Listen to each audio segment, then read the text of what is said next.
Hello, everybody, and welcome back to the Bells Bus Rig podcast. I am your host, Andrew Rice, with my co host, Arnav Sarkar. Um, Getting right into the news, Rutgers football added a new offensive tackle from Lafayette out of the transfer portal. Uh, what can you tell us about Ryder Langsdale? He's 6'7", 298 pounds, comes from Ridgewood, New Jersey. Jersey guy. I mean, they saw the Mhm. same thing with Zach Amland coming over from Illinois last week. Uh, it really seems like Rutgers is trying to build up their offensive tackle depth here in the portal. Yeah, no, I think it's a great move. Getting Ryder Langsdale. It's been rumored, or well, not rumored, but I believe people at the night report and some of the other Rutgers podcasts. I saw a tweet from Mike Broadbent saying that he's been tracking this mover, looking at Rutgers to do this, going all the way back, I believe, to like November of last year. So, the prospects have been in the making, and obviously, I feel like a big part of Rutgers and the transfer portal is getting players from these lower levels to come up and move up. I mean, we saw like I mentioned last time with Jaimir Miller. We've seen it with Langsdale. We've seen it this year with Mushid Giwa. And another thing that they're doing is adding depth. Obviously Langsdale, Amland as well. They want to make sure that they have their starting five, which they do. But they, especially with Holland Pierce going to the NFL, they have the appropriate depth at the tackle spot and absolute massive size. I mean, 6'7", 298 pounds. I mean, that's very, very big for a tackle. And, he provides experience, obviously a really good player at in the FCS, with Lafayette. I believe that's the Patriot League. But yeah, Yeah. I mean, he did a really good job over there. So, yeah, I mean, I think that's something that can transfer up to the Big Ten. I believe just having that size and presence, I think, will go a long way for Rutgers. He also started every game for the past 3 years, so he has a lot of game experience, which I think is good. But yeah, I mean, I think Rutgers, they were especially then at linebacker last year, and I think they're trying to learn from these mistakes. They're trying to make sure that that doesn't happen again, and I think it's just a really good portal get. And I think, like I mentioned, Rutgers does a really good job, particularly getting these transfers. I mean, we've seen Bradley Weaver come in, Eric O'Neill from the group of five. We've seen FCS transfers, even lower levels. But I mean, FCS All American. First team in 2024, second team All Patriot League honors. So really a good player that can come up and can contribute serving, bringing experience to the Knights. And I think in case of emergency, I think he would absolutely be able to fill in on the offensive line. So I think it's a really good get, and I'm really happy with the portal on. You talked about his impressive size, 6'7", 298 pounds. I wonder how much that 298 goes up in a Big Ten fully decorated That's true. athletic facility, weight room, eating Yeah, regimen, I however think it it may could be. definitely exactly. I, Yeah, I mean, height wise, like 6'7". Obviously it's very tall. 298. Probably slightly undersized, maybe for an offensive lineman, or could put on more, especially in a big, yeah, like you said, a Big Ten weight room, facility, regimented, practice, because I guess it's that much more intense. The guys he's going to be playing with on the offensive line, and also the guys he's going to be going against. I mean, some of these D lines, top of the country. I mean, you already know Ohio State, Penn State, some of these teams. So obviously a little bit of bulking up, but I think he could definitely, probably get up to maybe 310, maybe even 320 pounds. With the strength and conditioning staff here at Rutgers. But I mean, massive size, and I think he does really serve the needs of the team well, in terms of quality offensive tackle depth. You would think because he's only has 1 year of eligibility remaining, and Shiano goes out and says all the time that every time they go into portal, they look for something that they need and something they could use right away. So with him only having that 1 year of eligibility remaining, I can imagine that he moves to the top of the lineman rotation, possibly even surpassing Mushud Giwa, who came in from LIU. He has 3 years of eligibility remaining. Mm-hmm. I would imagine since he only has that 1 year of eligibility, that Langsdale becomes like the first or second option right off the bench in case somebody goes down. Yeah, I know. I could definitely see that for sure. I think he's going to be right up there at the top of the offensive tackle reserves. I guess you're probably ahead of Giwa, maybe on the same level as Omlin, or maybe on the other side. But I think Needham and Taj White, I think, are probably going to be the starters. But behind them, I think Langsdale's probably going to be one or two on the depth list. So well, yeah, we'll see. But I think yeah, like I said, it's a good get, and I think he plays a lot of left tackle, so that's probably where he'd like preferably line up, I guess. But I think either first or second, right at the top of that reserve depth for Langland and or Langsdale, excuse me, and yeah, no, like I said, I think it's just really good, a really good depth piece. Probably like almost borderline starter there. Like could probably start at other programs, maybe on the lower level, but in this level, probably a quality reserve. And I think that's very important because we've seen like with the Rutgers offensive line, kind of before last season, a lot of shifting and kind of putting players in, trying to find a good starting five. So I think in case anything were to go wrong, you have an option. You have several options really, but you have an option in him that can fill in right away and maybe even compete for a starting spot potentially. But at the very least, quality depth for the Knights. Well, Rutgers had pretty much the same starting lineup in 2023 on the offensive line and in 2024. So now you're trying to replace all that continuity. Yeah. Um, this to me feels like Rutgers is learning a lesson from the issues with their linebacker core last year. Mm-hmm. Because when Tyreen Powell went down, they didn't know who was going to step up. I mean, That's true, DJ especially with Bome Mm-hmm. DJ Bowman turned out to be a stud for Rutgers, but still on Right. that other side, they didn't know what they were getting. Um, so it's definitely seems like a little bit of learning from past mistakes. If somebody goes down in the starting lineup, you want to have experience step behind it, or else, especially on the offensive line, you could be giving yourself a major handicap. Yeah, absolutely. And, I think I know that kind of being a Giants fan, seeing what happened to our offensive line and basically handicapping an already struggling offense, but probably as bad as the quarterback situation was, offensive line just made it worse by getting basically multiple quarterbacks knocked out. So we definitely, obviously, that's kind of like a worst case scenario, but we don't want that to happen with Rutgers, and we don't want the running holes to be slam shut as well. So I mean, yeah, you need like that kind of depth. You need the next man up mentality, and I believe Rutgers now has it. I mean, I think they did a really good job with the portal with Giwa, with Alwyn, and yeah, and Ryder Langsdale, of course. I think both Omlin and Langsdale probably have the prototypical frame and size to be able to contribute at this level. Maybe Giwa's more of a developmental piece, you can say, but he has 3 years. But I mean, these two other guys, I think, coming in 6'6" and 6'7", I believe. So I mean that quality size there, and I really don't think you can like ask for too much more. And I'm glad they made the move. Like I said, like Broadbent kind of had this idea of them potentially doing that, and it seems like Greg Schiano listen, and he's done a pretty good job with the portal, all things considered, given Rutgers NIL situation, and this is another good get to sum it all up. Absolutely. At least for now, it seems like the offensive tackle depth at seems solved. That position seems you Mm-hmm. know taken care of. One position I really do wish they would grab some more depth at is linebacker, because we still don't know who's going to fill that second linebacker spot, and when you don't know, that could severely handicap you.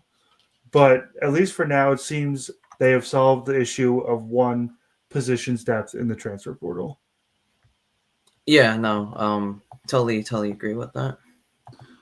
Okay, so moving on to I guess the other side of the transfer portal, Rutgers lost their backup or their previous backup quarterback, Ajani Sheppard, to the portal just before the spring game, it appears that he has found a new home at Washington State.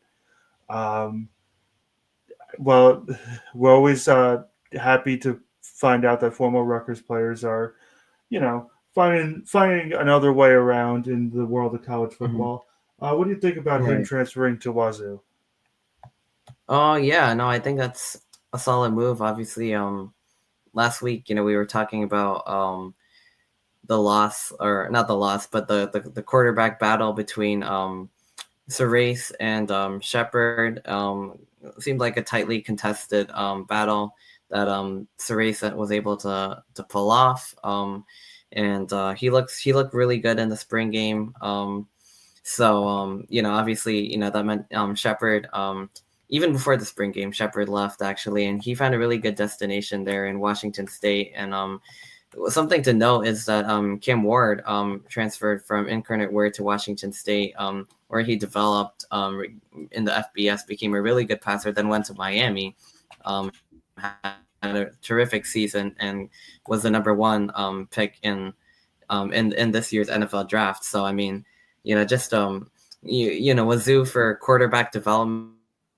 We've seen what that's like and everything. We've seen a really big success story coming from a lower level, and maybe for whatever reason, Ajani Sheppard, obviously behind Calig Manis and behind I guess the race, maybe not in the plans for Rutgers, but we've seen a really big success story, and I think him going to Washington State, even maybe not as a starter role, he could develop really well, and I think that serves him really well for his growth and development. And who knows, we might even see him get some playing time down there. We might, this could lead to him transferring to another school, but based on Cam Ward and his experience, I think that's a really solid move for Ajani Sheppard.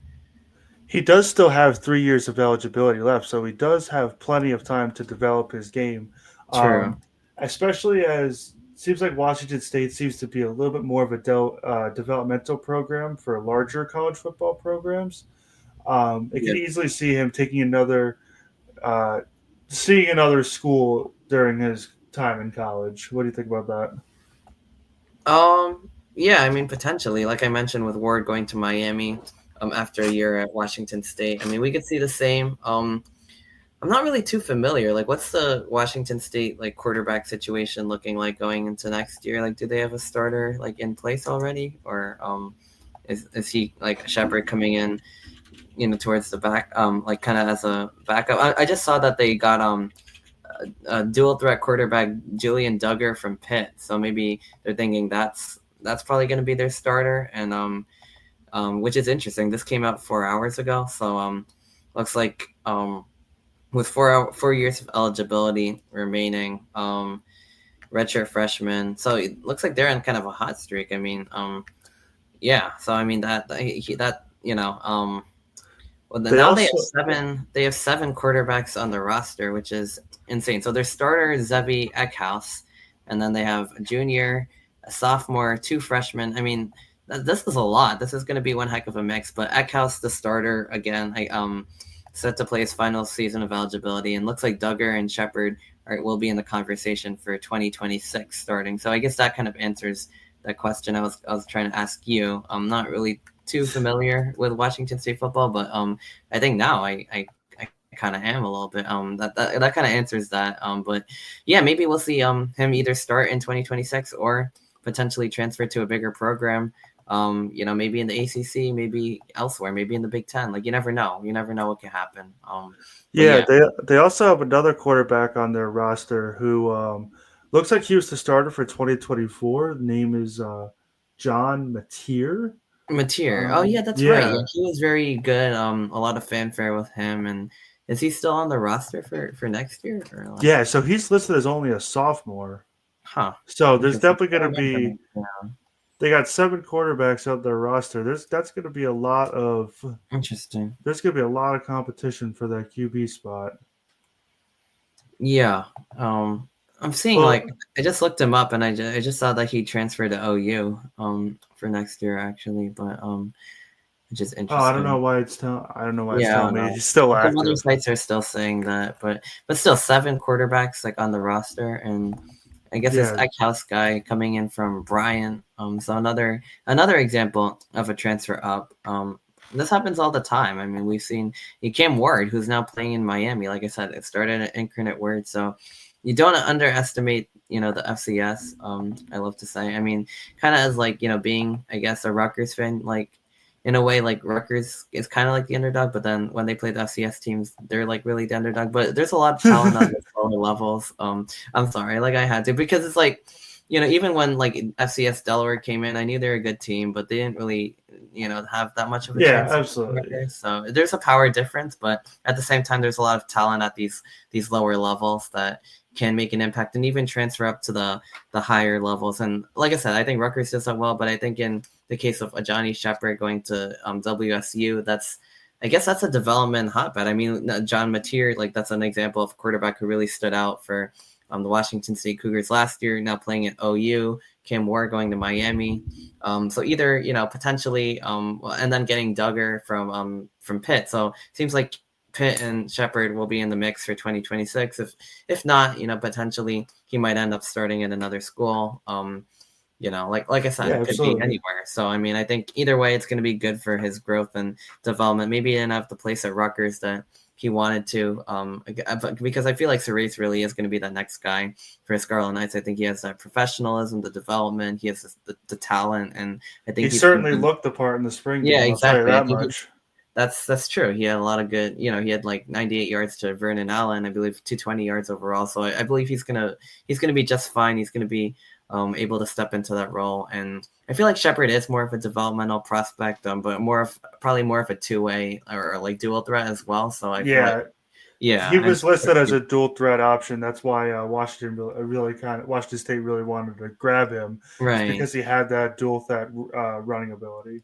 Yeah, just like kind of like some of these other, like just kind of like Cam Ward, Duggar. Like it seems like they kind of have a mold of a quarterback that they want, and I feel like Cerise Kalakmanis might be more like pocket pass oriented. Although not saying like they don't have any mobility, but I feel like there's a little bit of a different skill set there. But yeah, I mean that's kind of what I'm thinking. I feel like it's a good move. It could definitely result in either him potentially getting the starting job there, or maybe somewhere else in the future. Yeah, absolutely. Either way, best of luck to Ajani as he enters that very packed quarterback room. Yeah, very packed. Yeah, Yeah, we'll see what happens there. absolutely. So we're just going to take a quick pivot over to basketball. Um, Rutgers added another team to their out of conference schedule.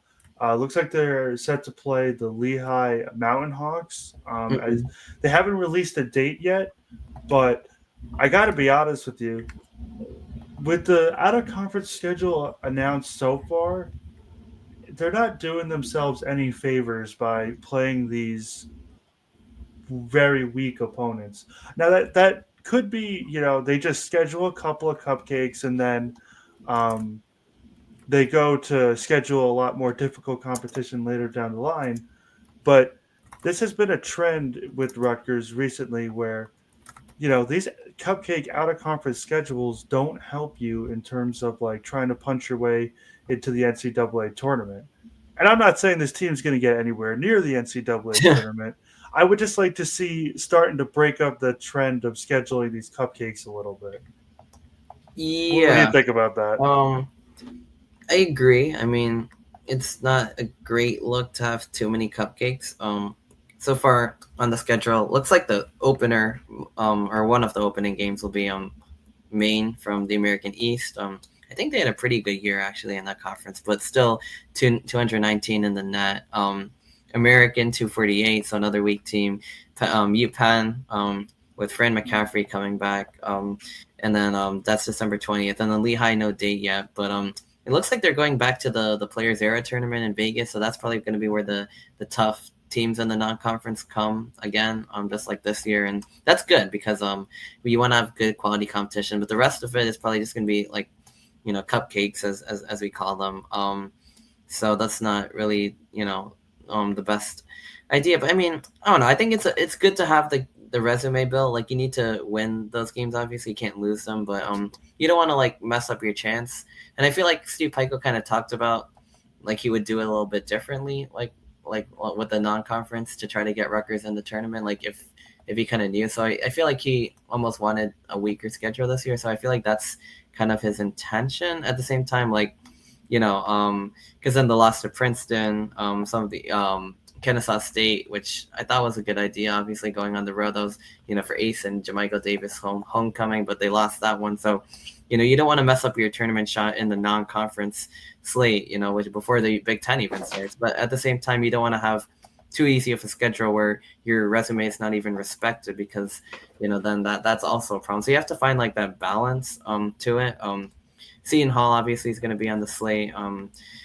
I like the Princeton one too, like playing them every year, but it's starting to become like a problem because like they've lost now like 2 years in a row to them, and that's they're Q3, even though they're one of the top teams in the Ivy League. But yeah, I mean, you got to find your balance. There's still a lot of games left. I mean, these are only 4 non-conference games and 3 in the Players era, which are going to probably be high majors. Some of the better ones, hopefully, too. Like, Alabama. Like last year, we saw Alabama, Houston, Notre Dame. We got a win. We got some tough losses, but those aren't going to hurt the resume. But I don't know. I feel like it's all about finding a balance, because you don't want to like mess up your resume. At the same time, you don't want to like only play cupcakes and then now your resume is not even respected because you kind of struggle in the Big Ten. It's kind of like when the football team used to go 3-0 in conference every year and then 1-8, or non-conference and 1-8 in the conference, and you're just like, well, what do these wins even matter anyway? Like, obviously there's no resume, or well, there is a resume in football, I guess, but it's not really like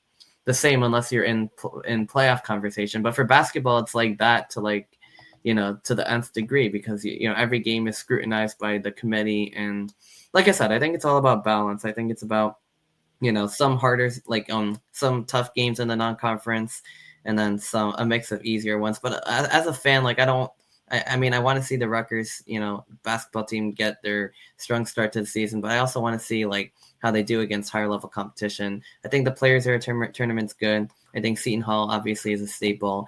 I think they need like 1 or 2 more like tougher non-conference games, whether that's like a Q3, maybe like a road game, maybe another Power 5 or ACC team, but something. Like, I feel like there's got to be something. Otherwise, it's just, you know what I mean? You want to have some chance of improvement. You know what I mean? I don't know who exactly that would be, because you don't want to risk like a loss. But I feel like the ACC was very weak last year, other than like Duke. So maybe you play a local school in there. I don't know, but like I feel like there's got to be some meat on this non-conference schedule to go off of your point. But at the same time, you don't want to put too much of it where the whole resume gets destroyed before you even hit Big Ten play. Absolutely. But listen to us talking about resumes when it comes to this team. It's like, I think we know what this team is. I mean, we just want to see a breaking of trends here, because this is something that has been happening for years now. I mean, but listen to us talk about resumes. We know what this team is. This team has a very, very, very small chance of making any sort of postseason appearance, much less the NCAA tournament. Yeah. However, regardless, we still, even for now or for the future, we want to put ourselves in a position to have that resume for either postseason tournament. So we definitely want to see the scheduling of cupcakes phased out a little bit. We're going to take another jump to another part of basketball. Rutgers still has work to do with the transfer portal. I know they said that they're going to have 15 roster spots and save 2 for walk-ons, but they still have 1 scholarship spot left. Was there a certain position that you were looking for in the transfer portal that you think Rutgers still needs? Or still could get, to be honest. Well, I mean, I think Bayfall was a huge get at center. Obviously, Agbole as well in that position. I don't know. I mean, I feel like Harun Zerno, getting him, obviously a bigger guard who could shoot. I feel like, forwards, they've kind of somewhat taken care of. Point guards as well. Shooting guards, there's 2 good options, I feel like. Center, again, another, I think, 2 good options. So it's like you're choosing now, like between the 2 of them. I feel like maybe another center would be good, or either that or like another bigger guard, like / shooting guard who, I don't think you could ever have enough of that. Like if they can get 1 more of those, like, like a player in the mold of like Harun Zerno, or another sharpshooter bigger guard, that would be good. But I feel like having Bay Fall is good. Maybe potentially like another like another center. I know they have Javante Ware coming in, but he's like a little bit undersized for the center position. I believe he's 6'9". A little bit of an inside outside game, but I would say either another bigger guard or one more like power forward / center, maybe like another player like Lathan in the role of like Lathan Somerville. So those would be the two I would choose from. Which one they need more? Maybe you go with the big man who can kind of shoot it a little bit. I feel like that'd be good, because you just got like a shooting guard with size, or you get like another, or you get another shooting guard with size. I feel like those are the two needs for Rutgers at this point, with one roster spot remaining. But you're speaking of filling out needs. Approaching this team is difficult because there's like a lot of needs, so that's the problem. Like, not even just that, but on paper they seem to have filled those needs already. They went out and they got a big man. They went out and they got a sharpshooter. Yeah. They have some up and coming guards. The problem is none of these acquisitions make you truly believe that the position is filled. That's exactly the problem. It's like that's kind of what I was trying to say. It's like they got a sharpshooter, they got a starting center, but it's like you don't really feel satisfied because that's kind of like the only one, and then you don't really know how confident you can be like in some of these acquisitions, and you kind of feel like you still need more, and now it's like you have one spot remaining, and you should feel satisfied that you have it, but you just don't. So I don't know. I feel like with the way the center position's been, like I'd probably go there again because I would really like to trust in her and Zerno and the sharpshooting, but again, it's like really hard to know like which one is more needed and which one's less needed now. Again, Caden Powers is another shooting guard with decent size, I feel like, for Rutgers. So there's kind of like two in these two groups, and then Javante Ware is kind of like a third in the center group. But I feel like, I don't know, I would probably go in the center direction, but if they ended up getting another like bigger guard / shooting guards, even like small forward with like outside shooting, like I wouldn't really mind it either way, I guess is like the way I'll say it. Yeah, absolutely. I would kind of have to agree with you on. I think the last position should be ideally a center. Bay Fall is obviously going to be a contention for the starter. Out of what we saw from Emmanuel Ogboy last year, I'm really not confident that he can raise his level of play to a Big Ten level. So only having even just one capable big on the roster is just not enough. And I believe they need to go out and get another one. Yeah, so you have a quality like 1-2 like option. Like if Fall goes to the bench, you need to have that security that you have a solid number 2 center who can play quality minutes, basically. Absolutely. And with how messed up the center market is for NIL and basketball, we don't even know. I don't even know like what's out there that you could actually afford at this point. I have no idea, honestly, because apparently, like, I saw like Rutgers basketball, I believe only had like $4 million to work with, so they've been trying to kind of spend that money wisely, and I don't know how much of that they've left. I believe they spent $500,000 on Fall himself. Okay, I mean that's still not bad though. Like, I mean, and then I believe Francis came at a very discounted price. Buchanan was also pretty relatively, a bargain as well. So I don't know about Zerno, but yeah, I mean, hopefully they still have some money left over. I mean, they won more spots, so we'll see, I guess. I'm hoping that they could find a similar situation to Bay Fall to where, this guy was sitting behind a bunch of people for a long time, and then now they think he's ready to break out. That's what I'm kind of hoping. But you just never know, especially with how messed up the center market is. Yeah. Do you have any ideas of like people who are still like in the portal, or do you not really like know that right now?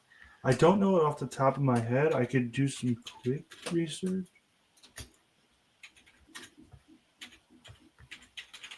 I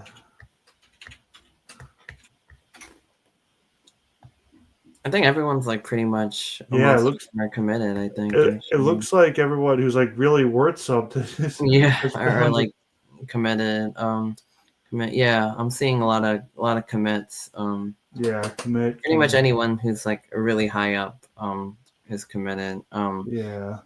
Yeah, I but don't think we were gonna get a high up I center don't think anyway. so. No, it's probably gonna have to be. It's probably gonna end up being like, if anything, like another like mid major or low major transfer up again or something like that. But Absolutely. yeah, the portal like closed, right? It's gonna end up reopening, right? Like later on or something, I believe. So the portal closed to enter, but you could like if you're in it and haven't been picked up yet, Oh, you could man, still sign. that makes sense. Okay, so all right, I Yeah. gotcha. Sounds good. Well, I guess we'll have to see what they do Yeah. with that final position. There's still plenty of time. So whether that's a bigger guard, whether that's a center, hopefully something does work out for Rutgers. At least they have their number one center now, and they have their number one shooting option. I feel like, which is good. But Yeah, again, it's like absolutely. you can never feel too safe. Like that's the problem with it. You know what I mean? So that's why that one additional roster spot can really go a long way in shoring up some depth. Absolutely. And speaking about Rutgers' one shooter, we finally gained a little bit of insight of why he decided to commit to Rutgers over all the other schools that he visited. So, one of his main reasons is that Rutgers was able to provide a substantial amount of NIL money. It didn't quite match what other schools were offering. However, Rutgers offered something that many of them didn't. Uh, Zerno took a look at Villanova, he took a look at Miami. Um, Wherever he went, he would have had to play behind somebody for at least Mm, a year.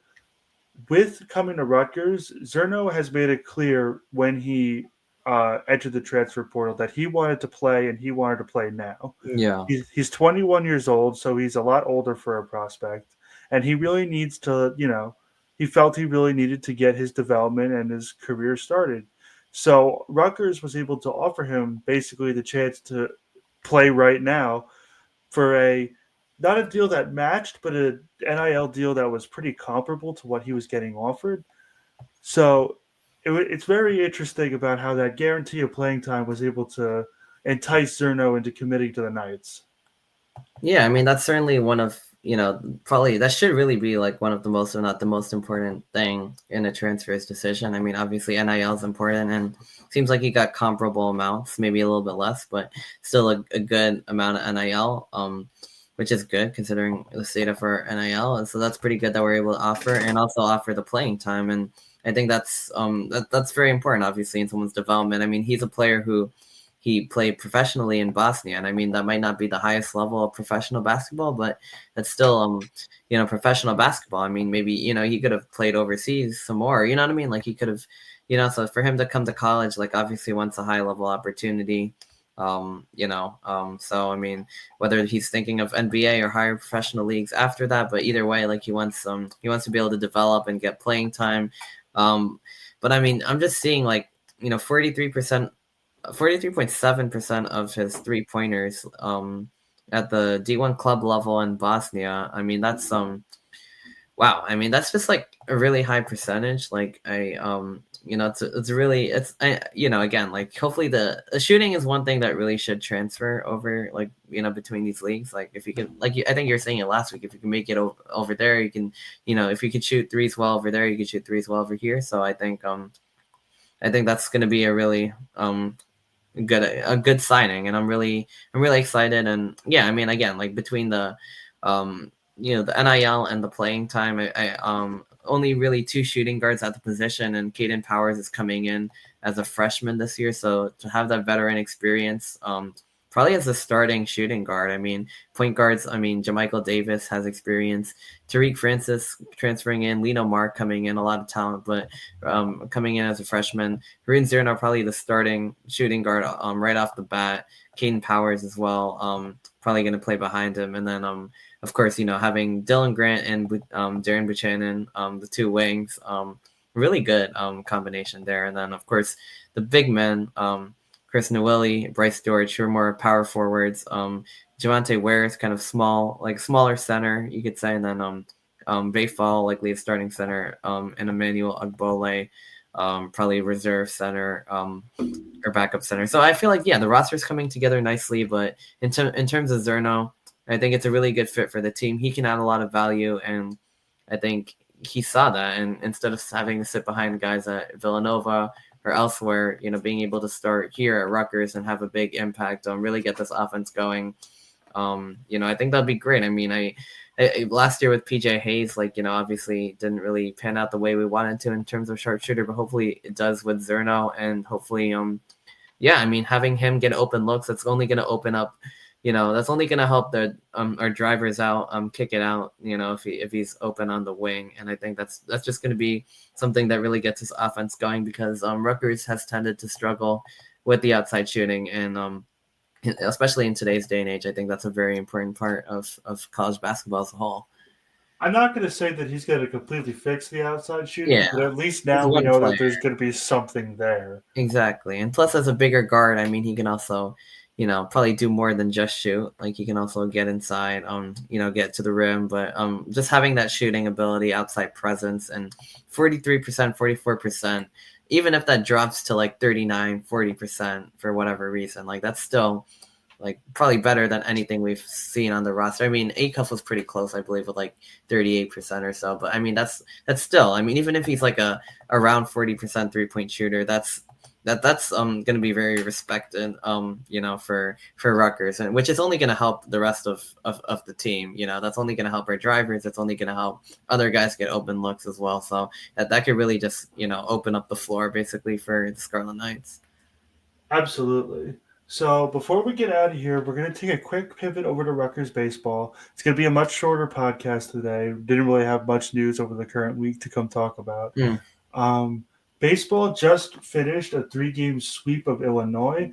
I know that they just played another game against, I want to say, Lehigh on Wednesday. I'm going to quickly check the score of that.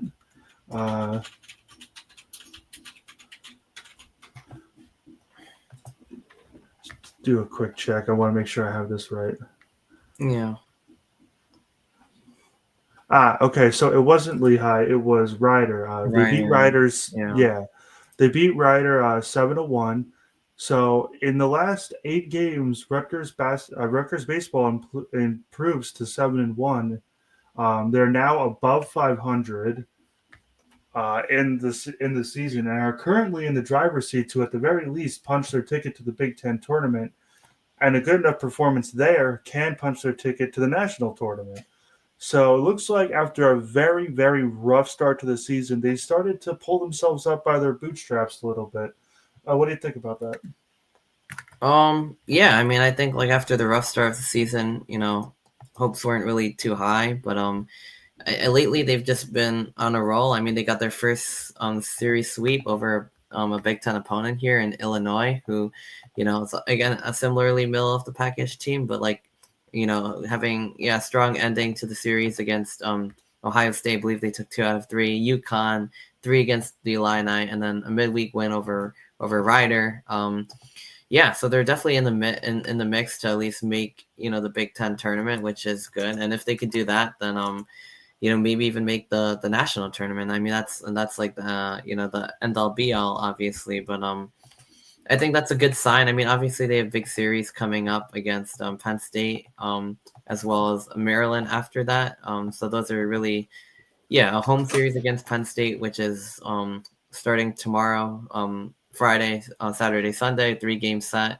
And then finally, it looks like Thursday, Friday, Saturday, to end the season next week at Maryland, so a road series there. So then, I mean, we'll see what happens, but I think it's good that they're at least in the conversation. They're kind of in the middle of the pack now of the Big Ten, but Well, the big thing is now they put themselves in the driver's seat to make the Big Ten tournament. Right. Yeah, so exactly. Unless something catastrophic happens, they're going to find a way to punch themselves their ticket.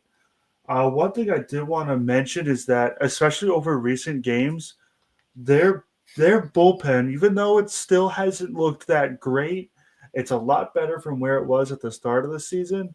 Because at the start of the season, you would see like, they were doing pretty well through the first 5-6 innings, maybe even just the first 4 innings. But then after, they started rotating some pitchers in, they would just completely implode. So now it seems like even though I'm not going to go out and say like, oh, their bullpen has become a strength of the team, it doesn't seem like they're having that quite as destructive mid-game implosion as they have in games past, and that could be because their pitchers are developing quite nicely. I know they have a bunch of young ones, some freshmen, some sophomores. It is interesting to see their development in real time, though. Yeah, no, certainly, like, you can never really have enough good pitchers, but it's definitely good to see, the pitchers, their development, because obviously that's one of the most important parts for baseball, being able to get those outs and being able to kind of, bury the batters, make sure the innings, do not continue. And yeah, having that, having a good rotation, obviously one of the best things. And I think that's really been helping them like win these games too, because against Illinois, some close wins, but limiting them to 7-5-5, and then Ryder just to 1. So I mean, it seems like they're doing a good job with the pitching and also with the hitting as well. I mean, with 9 runs, 7, 12, and then 7 against Ryder. So yeah, definitely they're in the conversation now for the Big Ten tournament. I believe they're 9th in the conference. The top 12 teams make it, so they're definitely in the mix there. And then Penn State, I think, is like right below them in the standings. Maryland is a little bit further below. So I think they're definitely in good shape if they can even take 2 out of 3 against these two teams. I think they'll bode well for the tournament. And then once that happens, I mean, anything can really happen. You know, um, Absolutely. you know how I these college tournaments work. So Yeah, all about getting in, and then yeah, I think it'll be pretty good. absolutely. One thing that I did want to point out is that it absolutely seems like they have the bats to do it. It's just that sometimes it questions, do they have the defense to do it? Yeah, So it definitely, because there's not many games where they were kept under three runs. So having the defense to do it is another question. I believe that if they go, let's say they go 2-1 versus Penn State and then 1-2 versus Maryland, I think that would be enough to punch their ticket in. Obviously, we've seen crazier scenarios in college baseball, but I think, like I said, unless they completely like lay an egg these next two series, they're gonna be they have their spot pretty much sealed tight. yeah, no, totally agree. So hopefully they can, like you said, take 2 out of 3 against Penn State, Maryland. Punch their ticket. Yeah, it looks like against the Illini, I mean, there's just a lot of good hitting from the Knights. I mean, Brennan Hyde had 5 for 9. He had a home run. He had a double, 6 runs scored. I mean, Ty Doucette played really well. Um, Other players who played really well were Matt Chattel, Pablo Santos, Trevor Cohen, Peyton Bonds, like all the major names really on the hitting lineup. But in terms of pitching, I mean, I think the relief pitchers are also like an important part, and in particular Quinn Berglund in the series opener, able to save the game for the Knights, or make complete the save, and transferring up from Division 3, he has 3 total saves. So I think that's the relief pitching, the bullpen. I think as important possibly as the starting rotation, maybe a little bit less, but having a good relief pitching, I think, is also very important. It seems like the whole team's kind of coming together. It seems like in the beginning they didn't really, they weren't really gelling as well. There was a lot of non-conference losses, Big Ten losses as well. But it seems like everything's kind of coming together, both at the plate and at the mound. And now Rutgers, yeah, I mean, looks like they're tied in the snuff for 7th in the conference now. So I mean, they look pretty good. I mean, to end the season. So if they could just keep this momentum going, then I think they'll be in good shape when the tournament comes, because it's important to also be hot going into the tournament for like momentum purposes as well. So I think that's another thing that Rutgers should really keep an eye out to try to win, not only for the standings but also win because to go into the tournament red hot, because that's the most important time to really make things happen. Absolutely. And the schedule certainly unfolds in their favor. I mean, Penn State, there is no dragon, neither is Maryland. Mm-hmm. So, if there's any opportunity to enter the tournament hot, it's this one. Yeah, exactly. Yeah, having a little bit of an easier schedule to end the year. Two teams that are below them in the standings, especially Maryland. A good way to finish off the year. Yeah, so I mean, if they could do that, like, things are looking good for the tournament, and then we'll see them in action, I guess. Hopefully they can make a run to the not March Madness, but the college baseball national tournament, which is a giant tournament. They have teams from all over the place. They have pods. Rutgers has kind of been snake bitten. I believe a couple years ago they're supposed to make it, but they didn't, and it was like a snub, and then last year they also didn't make it. So, but hopefully they can break that streak this year potentially. Yeah, absolutely. Was there anything else you wanted to mention before we get on out of here? Well, I mean, not really. I saw softball got swept by Iowa, so unfortunate end to the season. I know they were doing a Bad little bit. season for them. Yeah. Yeah, really bad. At 20-36, 3-9 in conference. They kind of had some momentum going for them with a series win over Illinois as well. So it looks like that's been like a lucky trend for Rutgers lately.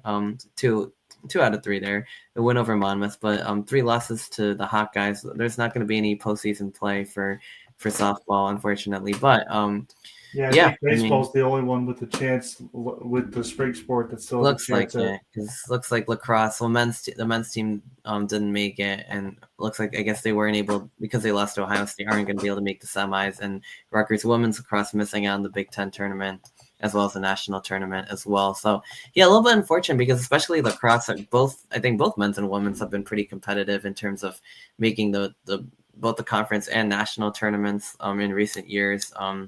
Obviously, Rutgers women's soccer made it all the way to the Final Four in a recent year as well. So, but other than that, lacrosse, I feel like, has been one of the more successful sports. So, for Rutgers as a whole, but unfortunately, maybe not this year. But it looks like baseball has something to play for. Yeah, I mean, that's pretty much about it. I mean, baseball looking like they have something to play for. Basketball recruiting, and schedule updates. Football recruiting, still kind of in full swing. The transfer portal, spring ball over. We're kind of towards the end of the semester, end of the Rutgers school year. So I guess soon enough we'll probably be shifting over towards I guess a baseball tournament, and then also getting ready for next season, because I know we have some big ones on the horizon. Yeah, we got some big recruiting weekends coming up Oh too. yeah, May that's true. 30th is going to have a lot of recruits that we're going to need to talk about. Yeah. All right. Well, I think that just does it about for this episode. Thank you, everybody, for tuning in to the Bells Must Ring podcast. Uh, as I mentioned before, I am your host, Andrew Rice. This is Arnav Sarkar signing off. And just remember that the bells must ring.